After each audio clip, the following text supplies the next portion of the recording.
भाजपा के मीडिया प्रभारी आशीष अग्रवाल ने कांग्रेस और प्रदेश अध्यक्ष जीतू पटवारी के आरोपों पर तीखा पलटवार करते हुए कहा कि ओबीसी आरक्षण के मुद्दे पर कांग्रेस की नीयत और नीति दोनों ही कमजोर रही है।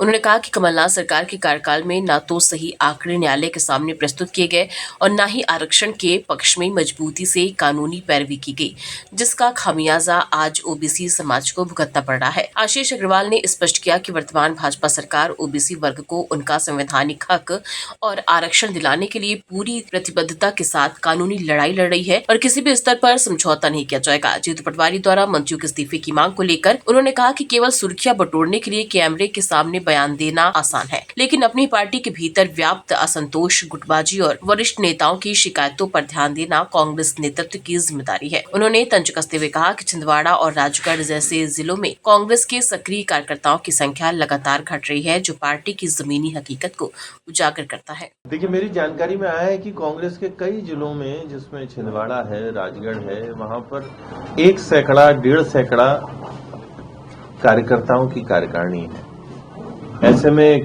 कांग्रेस के केंद्रीय आला कमान के द्वारा दिया गया ये फरमान कहां तक जमीन पर टिकेगा ये तो कांग्रेस ही जाने, पर कांग्रेस को असली इलाज अपने अंदर चल रही गुटबाजी का करना चाहिए, नेतृत्वहीनता का करना चाहिए, जो सरफटव्वल हर जिले में उसका करना चाहिए। जब तक ये नहीं होगा तो संख्या सीमित करने से कुछ नहीं होगा, नतीजा वही होगा जो अभी चल रहा है। कांग्रेस ने अपनी मीडिया की टीम भंग कर दी है, टैलेंट हंट के जरिए लेकर आएंगे, क्या लगता है जब तक काम कौन करेगा? देखिए, मेरी शुभकामनाएं हैं, पर फिर भी जो कांग्रेस के साथ साथी सालों से लगे हुए थे, सीधे भंग करके मुझे लगता है कि उनके परिश्रम का अनादर कांग्रेस ने किया है।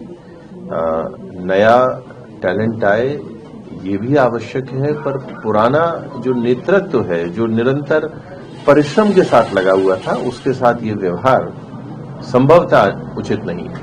सर, ओबीसी आरक्षण को लेकर आप सुनवाई हो रही है, जीतू पटवारी कह रहे हैं कि सरकार वकील पैसे को लेकर खड़ेगा रोकने के लिए। देखिए, जीतू पटवारी उस दल के नेता हैं जो दल अपनी सरकार में रहते हुए ओबीसी आरक्षण रोकने और उसके साथ कुठाराघात करने का दोषी रहा है। कमलनाथ जी के समय ही तो न वकील खड़ा किया गया, आंकड़े गलत प्रस्तुत किए गए और सिर्फ ओबीसी वर्ग का शोषण किया गया। अब ये मामला अदालत में, भारतीय जनता पार्टी की सरकार पूरी मजबूती से, दक्षता के साथ, हमारे पूरे न्यायविदों के साथ ये प्रयास कर रही है कि ओबीसी वर्ग को उनका हक और आरक्षण अवश्य मिले। जीतू पटवारी कह रहे हैं कि विजय शाह अपराधी है, उनको इस्तीफा देना चाहिए। उन्होंने ये भी कहा है कि स्वास्थ्य मंत्री को भी और नगर प्रशासन मंत्री भी अपराधी, उनको भी इस्तीफा देना चाहिए। देखिए, रोज सुबह सुर्खियां बटोरने के लिए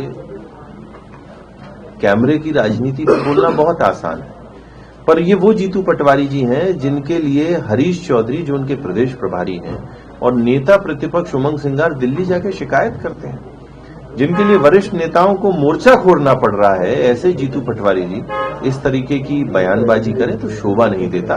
वे इतनी मेहनत और इतनी ऊर्जा अपनी पार्टी को सुधारने, चलाने में लगाएं तो बेहतर है। बाकी भारतीय जनता पार्टी न्याय व्यवस्था का पालन करती है और जो कानून से निर्देश मिलेगा उस अनुसार भाजपा चलेगी।